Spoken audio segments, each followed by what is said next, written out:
de Corinto, el hermano Hugo mencionaba algo acerca de la iglesia de Corinto hace un momento.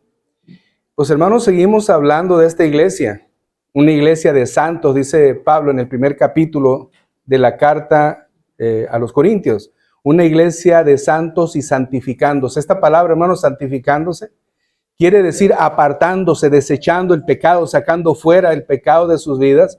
Y hemos mirado que a lo largo de esta carta que estuvimos atendiendo, había tantos errores en la iglesia, muchos errores, inmadureces.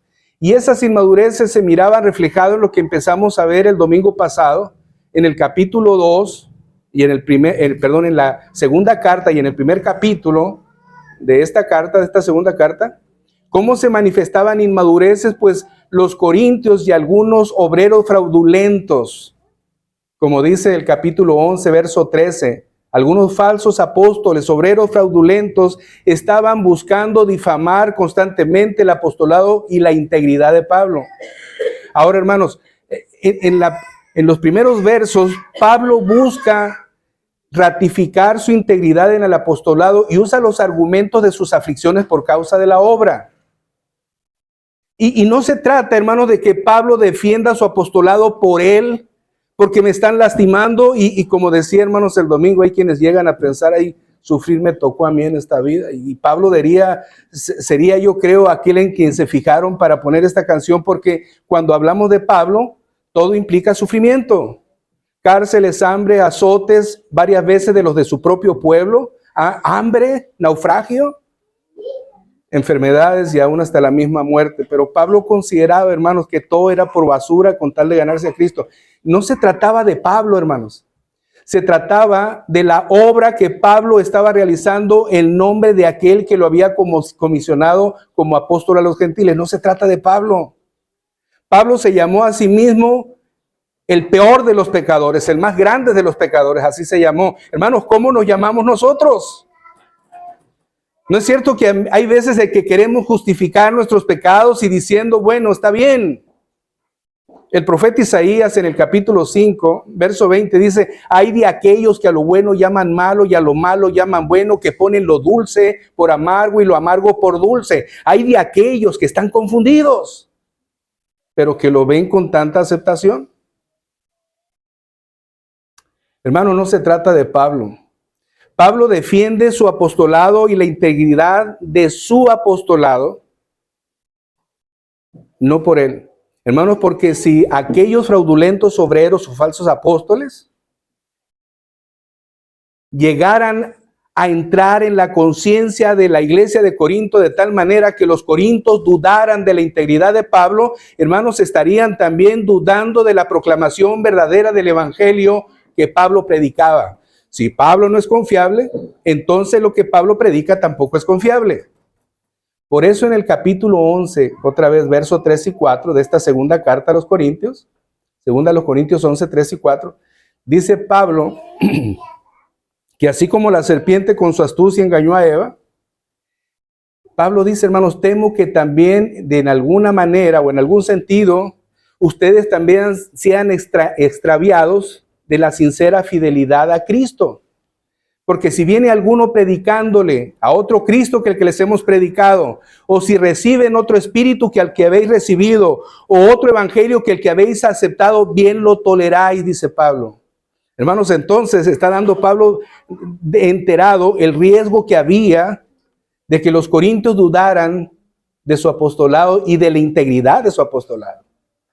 Porque pues aquellos falsos apóstoles se llamaban apóstoles, y hoy día hay muchos que se llaman apóstoles, que son falsos, que enseñan cosas que no están, hermanos, en la palabra de Dios, o que tuercen las escrituras, como dijo Pedro, para perdición de sus almas, como también las otras escrituras.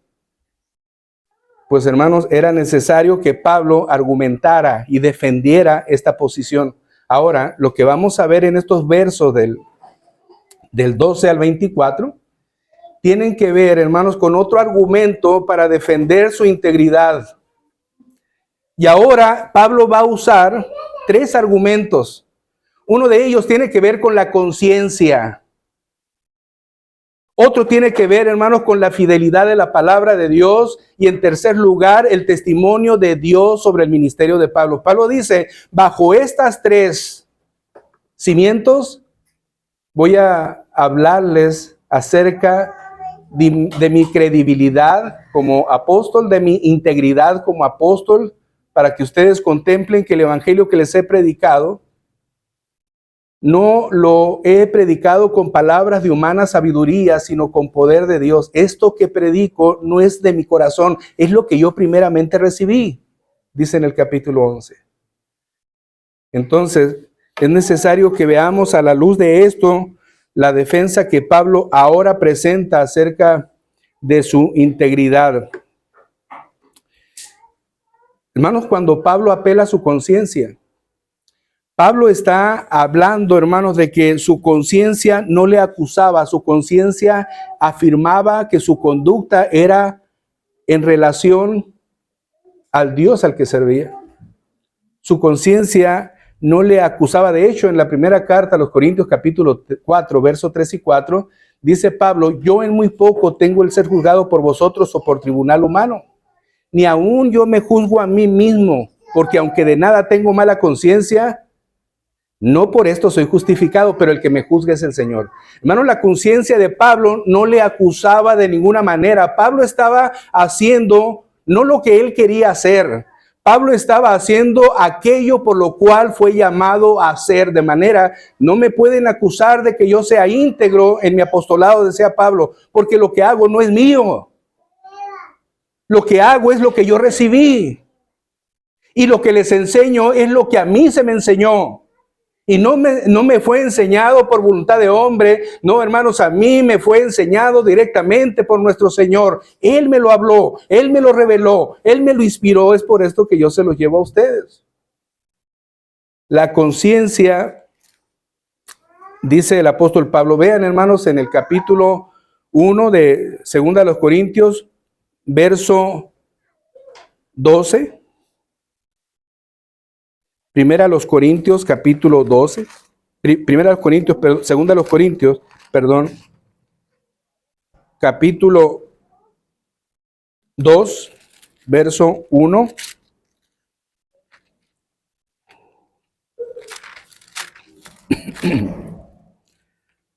Segunda los Corintios, capítulo 2.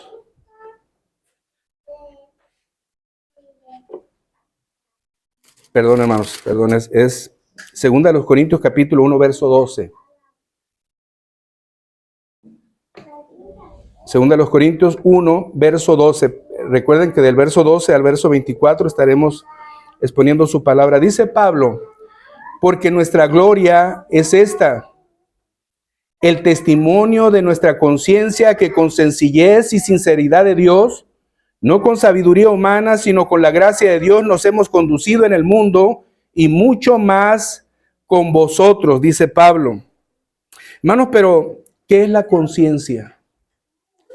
¿Qué es la conciencia? La conciencia, hermanos, es una parte de las facultades internas que Dios nos ha dado. Y esta facultad que Dios nos ha dado, esta nos brinda el testimonio al reconocer o determinar el bien o el mal.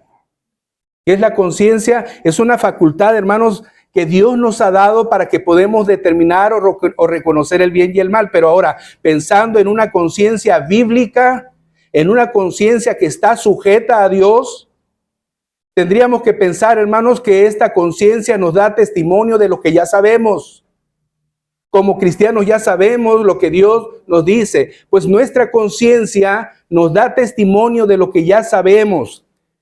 Y esta conciencia, hermanos, se vuelve solamente confiable cuando nos lleva a elegir la voluntad de Dios antes que la nuestra.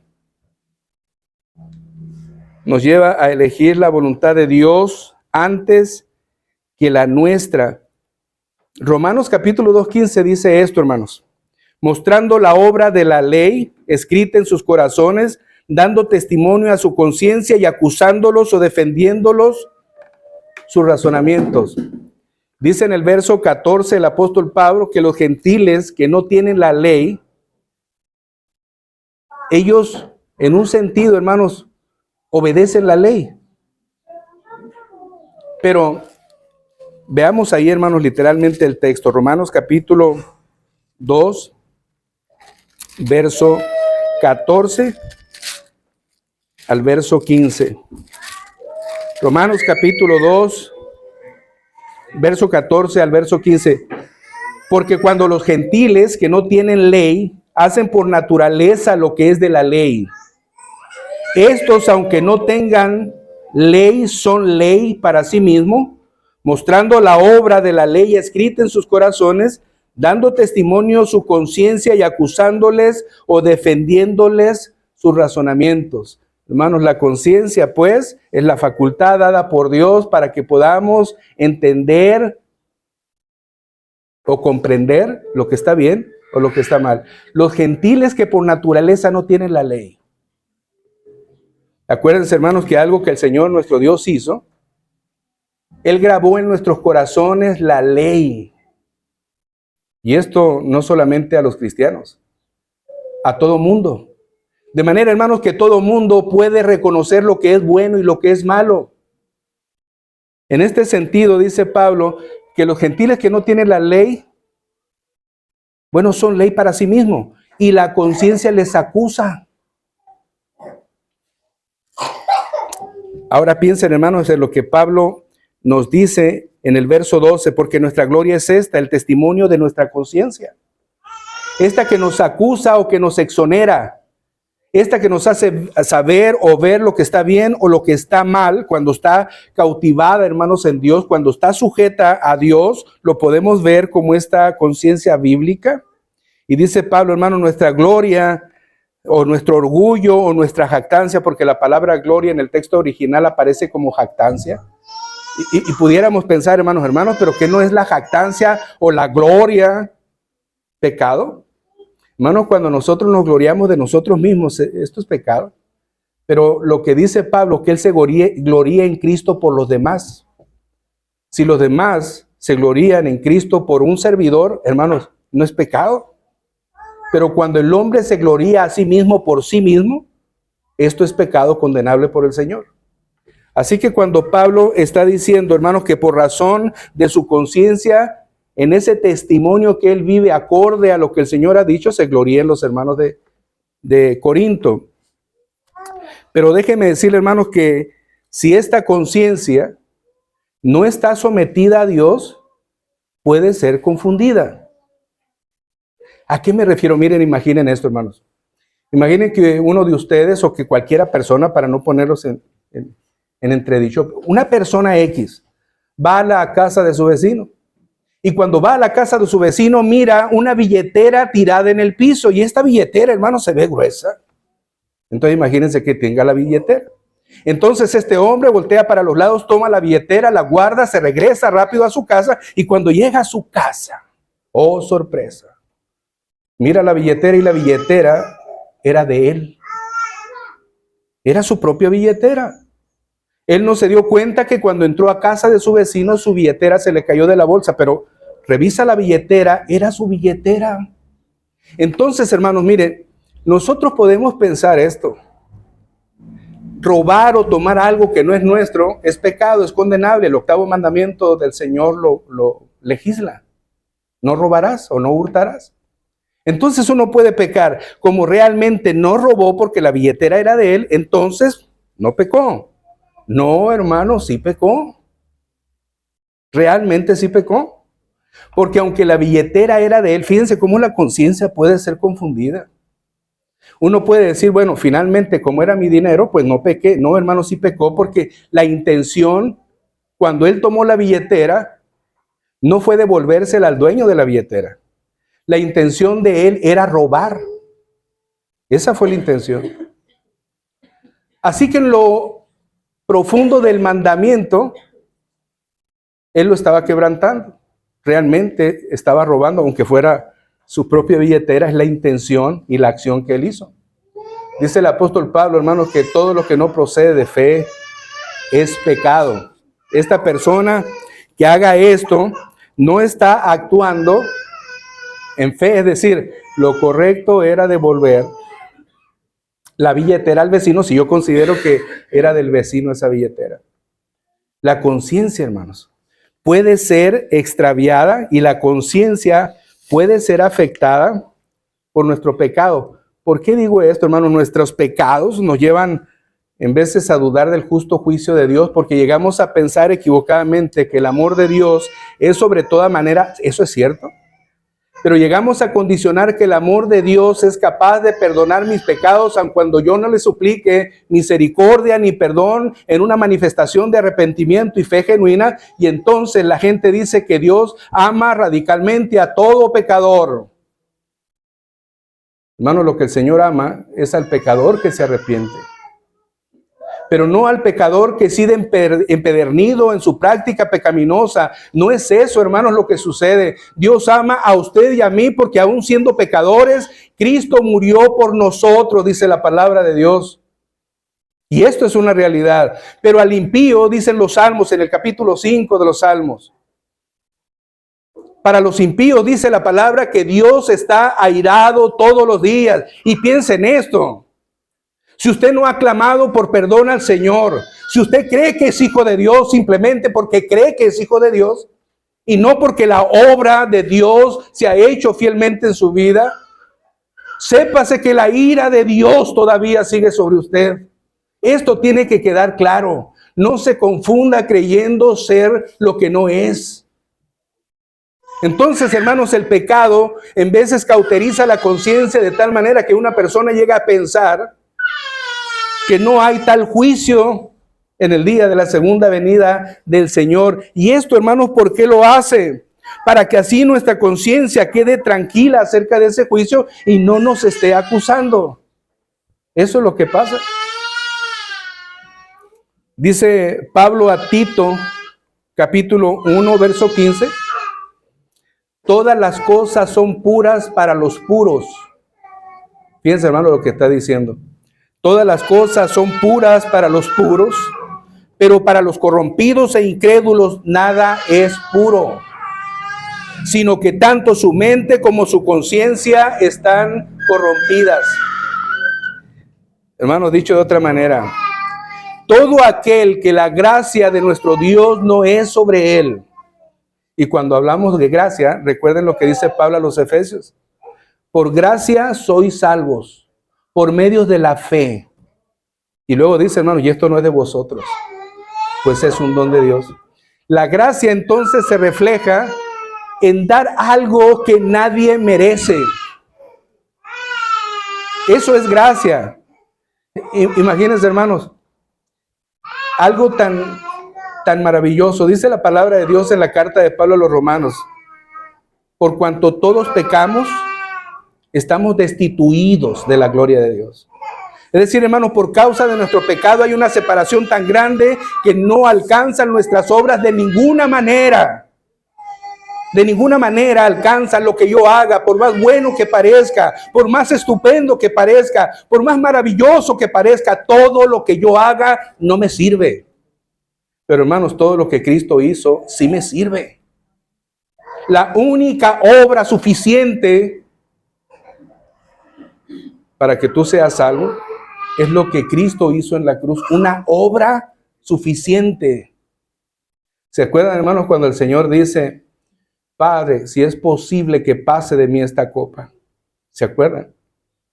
No era, hermanos, que el Señor estuviera diciendo, Padre, si es posible que no me azoten, si es posible que no me latigueen la espalda porque ya sé que he de padecer, si es posible que no me crucifiquen, Dios. No, hermano, no estaba diciendo eso el Señor. ¿Qué simboliza la copa en las Escrituras? Ira. Eso simboliza. Pues, hermanos, aquella copa era la ira de Dios a la que se refiere el Señor.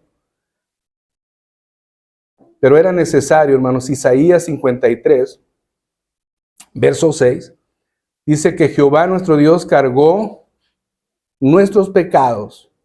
Sí, sus pecados. Y mi amigo o mi amiga que nos acompañas en este día, tus pecados también. Sobre la espalda de Jesús. Por eso, hermanos, cuando Jesús es crucificados. Dice Pablo a los Gálatas, maldito todo aquel que cuelga en un madero. Pues hermanos, Él llevó nuestra maldición. Maldito era yo. Maldito era usted. Pero si usted ha confiado, si usted ha venido en arrepentimiento y fe al Señor Jesucristo, hermanos, entonces esos pecados de usted fueron colocados sobre Jesús y por la llaga de Jesús, usted fue sanado. Pero si usted confió sus pecados, si usted confió su vida a Jesús, usted sí cree, pues, genuinamente, verdaderamente en el Señor y en su obra. ¿Esto sucedió? Entonces, hermanos, cuando Jesús está en la cruz y clama, diciendo, hermanos, Padre, ¿por qué me has abandonado? Esta palabra era lo que simbolizaba la copa. ¿Por qué siento todo el peso de tu ira sobre mí? Pues hermanos, porque esa ira correspondía a que viniera sobre ti y sobre mí. Porque hermanos, el juicio de Dios correspondía sobre nosotros, no sobre su Hijo. La misma palabra nos dice que el justo pagó por los injustos para que nosotros seamos contemplados como justicia de Dios en Él. Para que la justicia de su Hijo Jesús fuera en beneficio mío y en beneficio tuyo.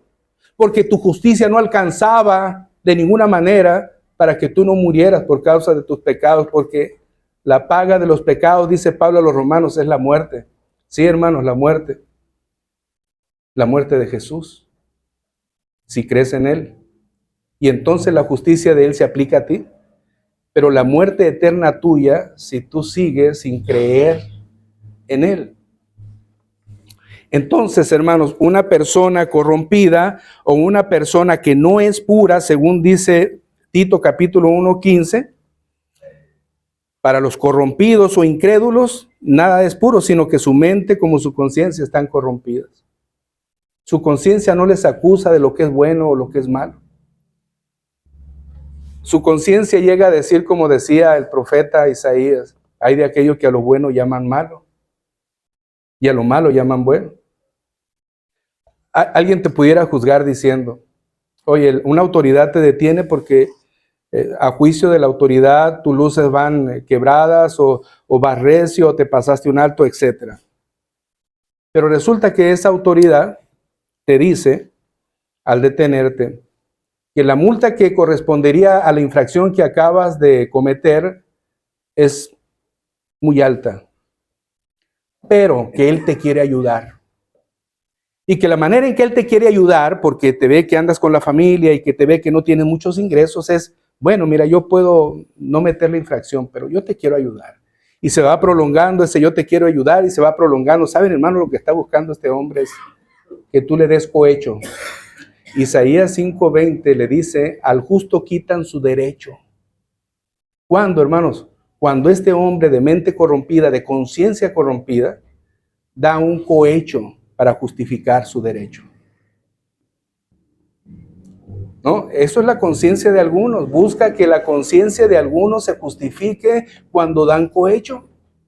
Está corrompida, hermanos, esa conciencia. Lo justo es que paguemos lo que merecemos. Eso es lo justo.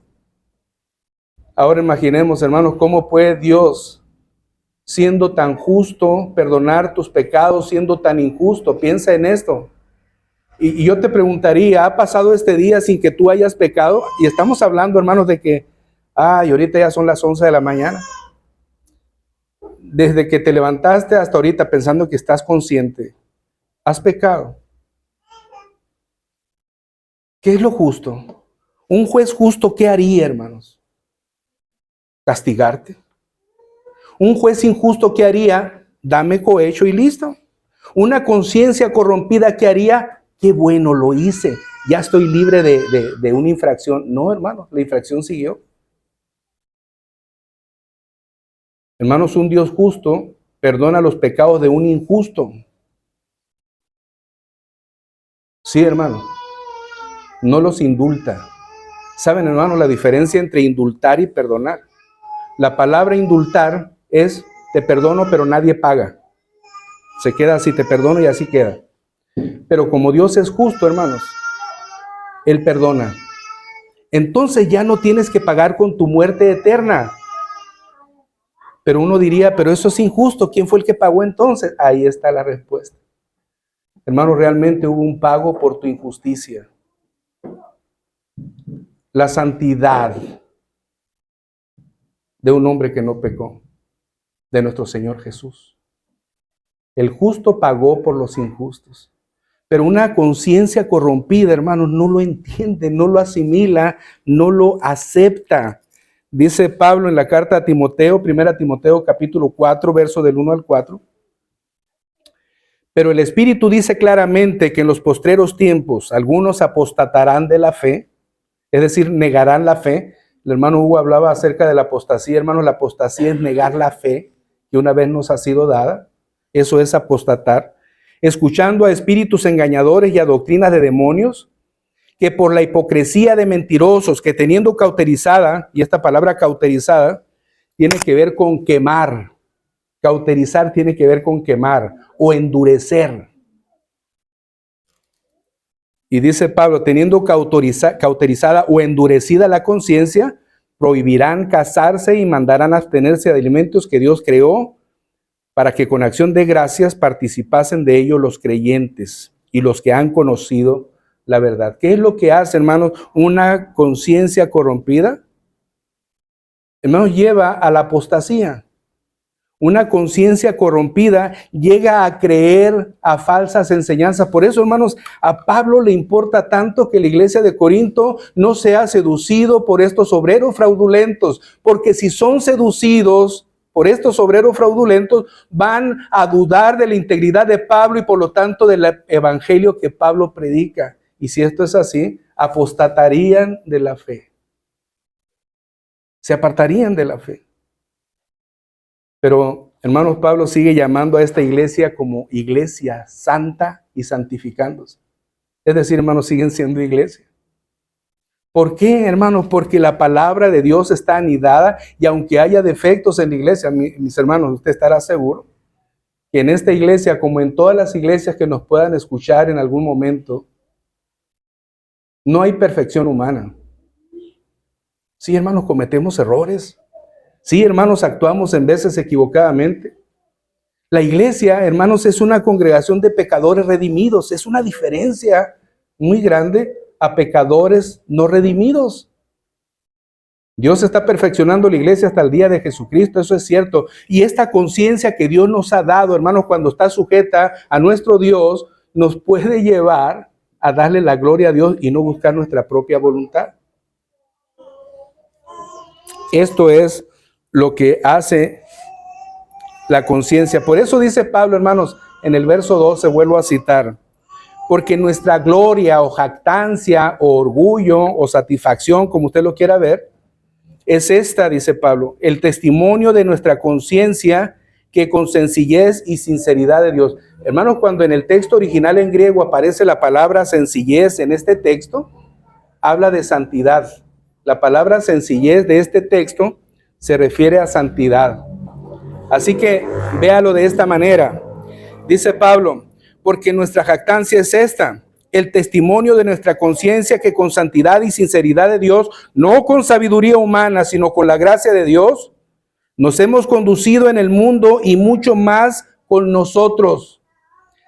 La conciencia, hermano, de una persona o nos acusa o nos exonera, o nos llama inocentes o nos llama culpables. Hermanos, es en el caso de Pablo, el testimonio de su conciencia le hacía ver que de una manera irreprochable se había conducido con los del mundo, pero hermanos, mayormente con los de la iglesia. En la carta de Pablo a Tesalonicenses, dice Pablo que él pone a Dios por testigo de cuán justa, santa e irreprochablemente nos conducimos con vosotros los creyentes. ¿Se imaginan, hermano, lo que está diciendo Pablo? Dios es testigo y vosotros también. De cuán justa e irreprensiblemente nos conducimos delante de los creyentes. Pablo, Silvano y Timoteo, dice Pablo, nos conducimos delante de ustedes los creyentes. Hermanos, la conciencia de Pablo no le acusaba de decir, oye, no es cierto lo que estoy diciendo. Estoy poniendo a Dios por testigo. Y estoy poniendo por testigo a la iglesia de Tesalónica de cómo ellos se han dado cuenta de cuán justa, santa e irreprochablemente nos conducimos. Hermanos, la conciencia de Pablo no le acusa.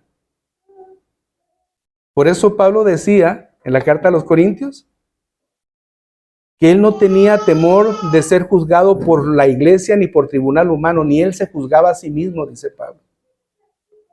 Aunque de nada tengo mala conciencia, es decir, mi conciencia no me acusa, pues.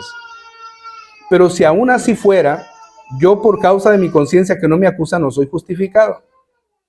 Piensen esto. Si usted dice, no, creo que yo estoy bien, creo que no he hecho pecado, no, hermano, no se trata de lo que tú crees, se trata de lo que Dios dice. Porque si no te engañas a ti mismo. En la carta primera del apóstol Juan dice, si tú dices que no has pecado, te engañas a ti mismo. Y además de esto haces a Dios mentiroso. ¿Por qué? Porque Dios dice que si eres pecador. En una sola cosa que hayamos fallado a Dios, hermano, nos hacemos culpables de todas las reglas que Dios ha puesto. Tan solo en una cosa. Pero hermanos, más allá de eso, somos pecadores porque traemos en herencia ese pecado. Y en la práctica la corroboramos la herencia. Porque pecamos y pecamos y pecamos. Y dice Pablo, hermanos, que esta conciencia no solamente puede ser confundida y que no solamente esta conciencia puede ser por causa del pecado extraviada o afectada. Lo que entonces implica, hermanos, que nosotros debemos de guardar y cuidar nuestra conciencia. ¿Cómo? Creo, hermanos, que la respuesta sería predicándonos todos los días el Evangelio. Todos los días. Pidiéndole a nuestro Dios que su Espíritu Santo nos convenza de pecado. No se trata de que mi conciencia me juzgue o no me juzgue si cometí pecado al hacer esto o no cometí pecado al hacer esto otro, como aquel que se tomó la billetera de la casa del vecino siendo su propia billetera. No se trata de que yo crea que pequé o no pequé, no, hermano, porque mi conciencia me puede engañar. Se trata de que el Espíritu Santo nos convenza de pecado y nos guíe a su justicia. ¿Qué es lo que tenemos que hacer? Predicarnos el Evangelio todos los días. ¿Qué es esto? La vida y la obra de nuestro Señor Jesucristo, que incluye su muerte y su resurrección. Predicarme esto. ¿Cómo puedo, hermano, vivir tranquilamente creyendo que mi conciencia no me acusa cuando la muerte de Jesucristo, hermano, participé yo? Mi pecado participó en la muerte de Jesucristo. ¿Cómo puede estar mi conciencia tranquila? Sí, hermano, tú puedes decir que no has pecado, dicen los fariseos cuando escucharon al Señor Jesucristo, aquellos sacerdotes que escuchaban al Señor Jesucristo, aquellos que se acercaron y el Señor les dice, oíste que fue dicho, no cometerás adulterio. Y hermanos, la ley dice en uno de sus mandamientos, no cometerás adulterio. Y es posible que aquellas personas hayan pensado, bueno, Rabí, no hemos cometido adulterio, pero el Señor les aclara y les dice, de cierto les digo, hermanos, cuando el Señor dice de cierto les digo, prácticamente está diciendo, les voy a aclarar, ustedes están confundidos. Porque cuando yo les digo, fue dicho, no cometerán adulterio, pero ahora les digo, pero lo cierto que les digo, o de cierto les digo, que cualquiera que mira a una mujer y la desea en su corazón, ya cometió adulterio. Aguas. Tu conciencia te puede estar diciendo, pues no cometí adulterio porque no he estado con otra persona que no sea mi esposa en la vida íntima. Porque, hermanos, aun cuando las personas hoy en día llamen la intimidad sexual casi como diversión, algunos podrán decir, hermanos, fornicación. Para los que no están casados se llama la relación sexual. Para aquellos que están casados, una relación sexual fuera de su matrimonio se llama adulterio. Aquellos que se autocomplacen en la sexualidad, hermanos, se llama inmundicia. De manera que la única manera o la única forma en que la relación sexual es concebida como santa y pura es en el matrimonio. ¿Cuántos podrán tomarse un refresco y disfrutar el refresco? Pues, hermanos, muchas personas hoy en día toman la relación sexual de alguien que ni siquiera han conocido más que en un solo momento, que se conocieron, me cayó bien y terminamos teniendo intimidad en alguna parte. Y es importantísimo, hermanos, cómo la conciencia no les acusa. Hasta miran como un logro. ¿Cuántas relaciones he tenido a lo largo de este día o a lo largo de este mes? O hermanos, a lo largo desde cuando inicié en mi vida sexualmente activa. Es un logro. Su conciencia no les acusa. Tienen la mente corrompida. Por eso es necesario, hermanos, predicarnos todo el día el Evangelio. Por eso es necesario, hermanos, que todo el día estemos rogando, Señor, que tu Espíritu Santo me convenza de pecado. Que no se trate de lo que yo miro, creo o supongo, Señor, sino que se trate de que tu Espíritu me guíe a tu justicia.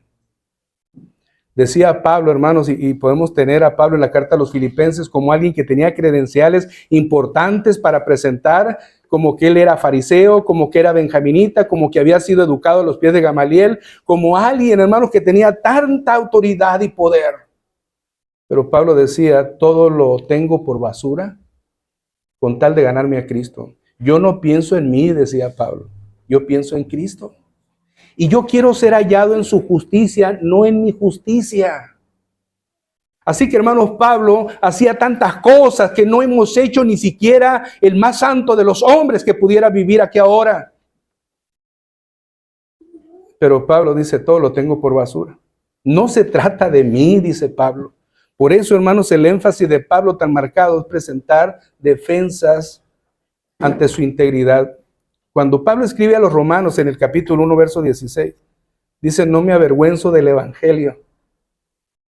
¿Por qué, hermanos? Porque el evangelio es poder de Dios para salvación. Entonces dice Pablo, hermanos, miren, hermanos de la iglesia de Corinto, ustedes han estado expuestos a todo lo que estos obreros fraudulentos, estos falsos apóstoles han dicho. Han estado expuestos y quizás algunas cosas todavía las crean. Yo quiero que entiendan esto y les explica en un sentido acerca de la conciencia. De hecho, hermanos, en Corinto se anidaban mucho las filosofías, Platón, Sócrates, los epicureos, etcétera. Corrientes, hermanos, de la filosofía entre los griegos. Así que ellos ya entendían lo que era la conciencia en términos de lo que la filosofía enseñaba. Pablo no tiene que explicarles, hermanos, como yo les acabo de explicar un poquito acerca de la conciencia. Pablo no les explica a ellos lo de la conciencia, ya lo entienden. Y entonces Pablo les habla acerca de su conciencia que no le acusa. Y de hecho dice Pablo, mi gloria, mi jactancia por ustedes, dijéramos en otro sentido, es esta. Mi testimonio es nuestra conciencia. Y esta conciencia, hermanos, le hace expresar a Pablo que delante de los corintios, él se ha conducido, Pablo, Silvano y Timoteo se han conducido delante de ellos en toda santidad y sinceridad de Dios. Como dijo a los tesalonicenses, vosotros, o Dios y vosotros sois testigos de mi conducta. Aquí está diciendo Pablo que esa sinceridad y esa santidad de Dios, hermanos, es el proceder de la conciencia de Pablo. No le acusa porque así se ha procedido su actitud delante de los corintios y mucho más delante de ustedes. Bueno, ha sido su proceder delante del mundo y mucho más, dice Pablo, delante de ustedes, con santidad y sinceridad de Dios. Y no, hermanos, dice Pablo, con palabras de humana sabiduría, sino con la gracia de Dios.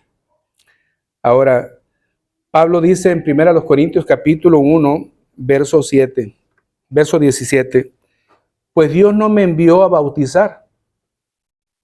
¿Se acuerdan, hermanos, cuando algunos estaban con la terquedad de que eran de Pablo, otros eran de Cefas, otros eran de Apolo y otros de Cristo? Hermanos, Pablo les busca de alguna manera hacer saber, antes de que empezaran a enfatizar más esas divisiones, les dice, hermanos, yo no vine a ser alguien tan marcado por ustedes. No vengo, hermanos, a que algunos digan, yo soy de Pablo. Es más, yo no bauticé a nadie.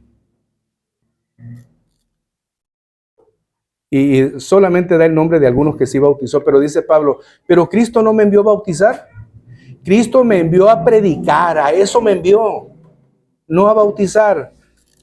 Primera los Corintios 1:17, me envió a predicar el evangelio, ¿cómo, hermanos? No con sabiduría de palabras, para que no se haga vana la cruz de Cristo. No, hermanos, porque tengo elocuencia para hablar. No, hermanos, porque tengo gracia y carisma para hablar. No, hermanos, porque las gentes esperan verme, que cuando hablo, hombre, eso es un espectáculo. Dios no me envió a hablar, hermanos, con mi intelecto humano. No, hermanos, Él me mandó a hablar, no con esa sabiduría, sino, hermanos, con algo que es mucho, mucho más grande. La gracia de Dios. No sabiduría humana, sino con la gracia de Dios. ¿Para qué, hermanos? Para que la cruz de Cristo no se haga vana, para que la gente no crea que porque escuchó un sermón del hermano Mario o porque escuchó un sermón de fulano hermano, hombre, quedé cautivado y por eso yo ya soy salvo. No es cierto. La sencillez que la palabra de Dios se refiere al exponerse. Eres pecador, necesitas a Cristo. No habrá otra manera en cómo tú puedas llegar a ser salvo. No hay otra manera. Es por la gracia de Dios. No, ni le busques. Y te podrás pasar 1000 años como aquellos que buscan la solución a la eterna juventud. Y hay científicos enfrascados en buscar la solución a la vejez y a la eterna juventud. Hay quienes usan de la criogenia y congelan sus cuerpos para que cuando haya una cura para su cáncer que los iba a llevar inminentemente a la muerte, se congelan antes de que se mueran y ya se murieron. Para que cuando encuentren la cura para su cáncer los descongelen y los vuelvan a hacer vivir. La gente se preocupa tanto por eso. Pablo dice, hermanos, para mí el vivir es Cristo y el morir es ganancia. Hermanos, estar con ustedes es bueno, pero estar con Cristo es muchísimo mejor, dice Pablo a los filipenses. Pablo, hermanos, mira su ciudadanía y pertenencia que está en los cielos, le dice a los filipenses, de donde esperamos a nuestro Señor y Salvador Jesucristo. Ese es mi anhelo,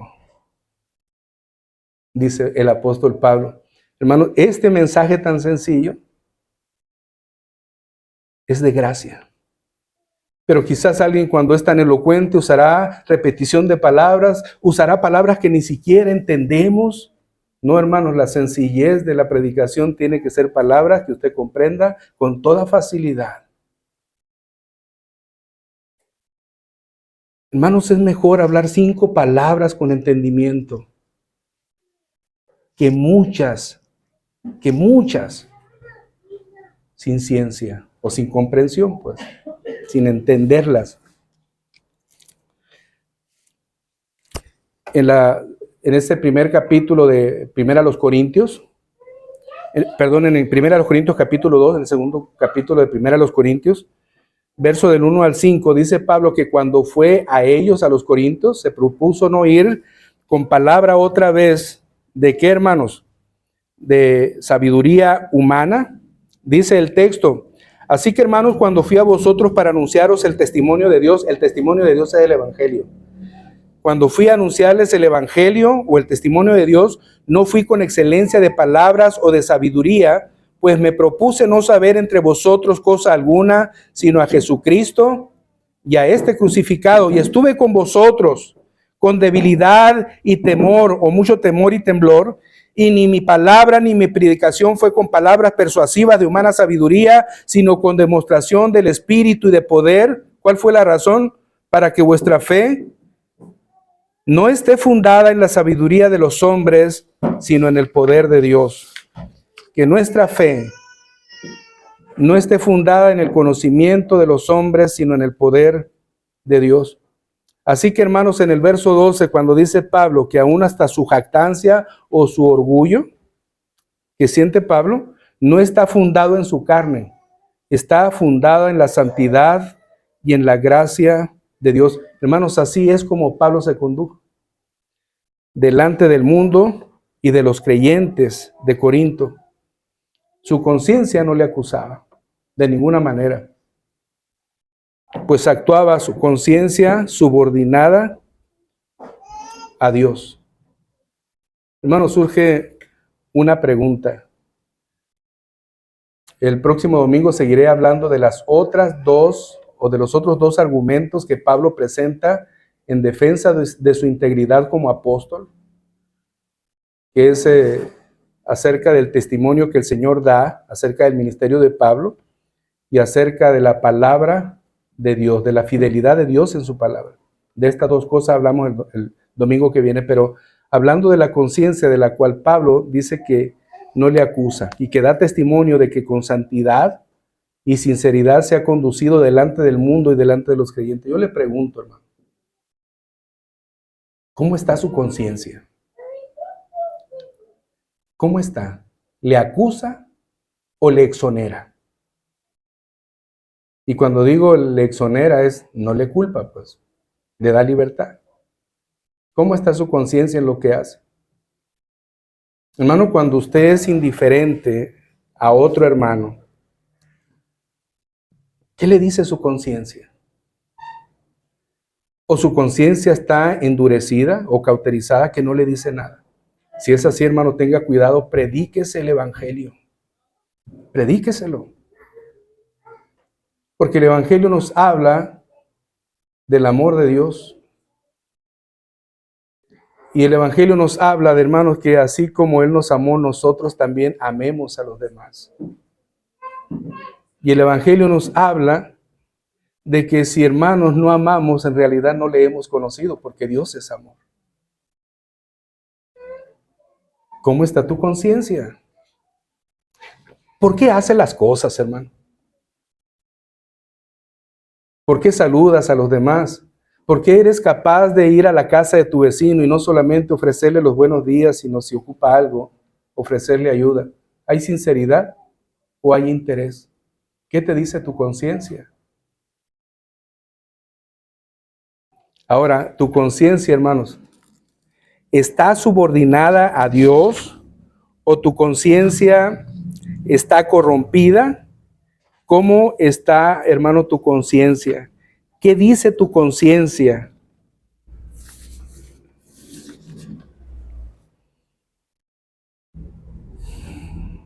Usted podrá decir, hermanos, igual que el apóstol Pablo,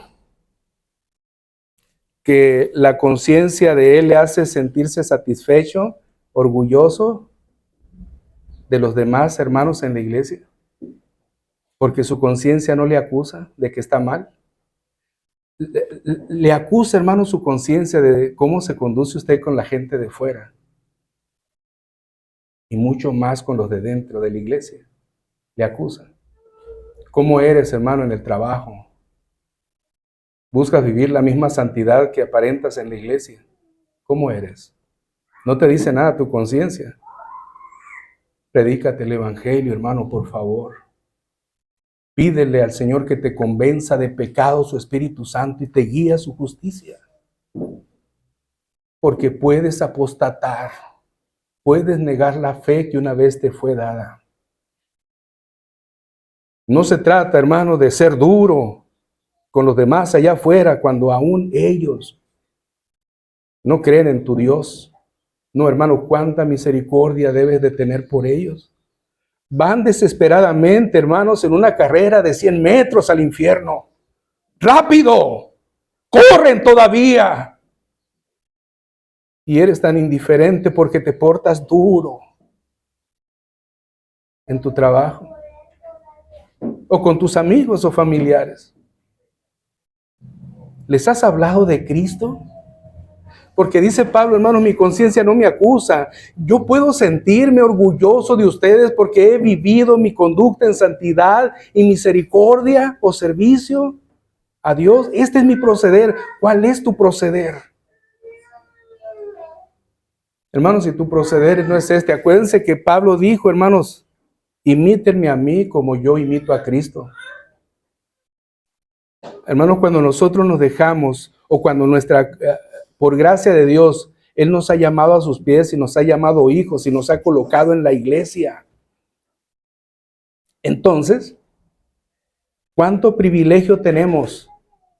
Dios nos ha facultado con una conciencia para poder determinar lo que está bien y lo que está mal. Pero esa conciencia, cuando está subordinada a Dios, cuando hemos nacido de nuevo, nuestra conciencia no nos acusa de eso. Porque buscamos, espero yo, hermanos, actuar en santidad y misericordia delante del mundo y mucho más delante de la iglesia. Miren que no se separa la santidad de mi trabajo. Dijo en la carta a Timoteo y en la carta a Tito, Pablo recalca que los amos no sean bruscos con sus empleados, porque el Señor de ellos y el vuestro es el mismo. Y estaba refiriéndose, hermanos, que dentro de la iglesia había patrones, o había jefes de áreas de trabajo, o jefes de empresa, etc. Pero también la iglesia de Corinto, la iglesia en Roma, o la iglesia en Éfeso y en la iglesia en Tesalonicenses había esclavos, había personas que eran trabajadores. Y le decía a Pablo, ustedes como trabajadores no desobedezcan a sus amos. Ustedes como empleados no desobedezcan a sus empleadores, aun cuando estos sean fastidiosos, aun cuando no sean buenos. No, por la causa del evangelio, para no avergonzar o menospreciar el evangelio, ustedes sujétense a sus amos. Dicho de otra manera, vivan en santidad en su trabajo y en la iglesia. Cada uno de nosotros, hermanos, examínese. Y dijo Pablo a los Corintios, pruébese si está en la fe. Hermanos, si su conciencia no le reprocha algo, predíquese el evangelio. Pídale a nuestro Dios que su Espíritu Santo nos guíe a toda justicia y verdad. Y reconozca, hermanos, que los que están en Cristo son nueva criatura por un lado. Y por otro lado, Romanos 8:1, los que están en Cristo ya no tienen condenación. Beneficios de la justificación. Nos ponemos en pie, hermanos, por favor.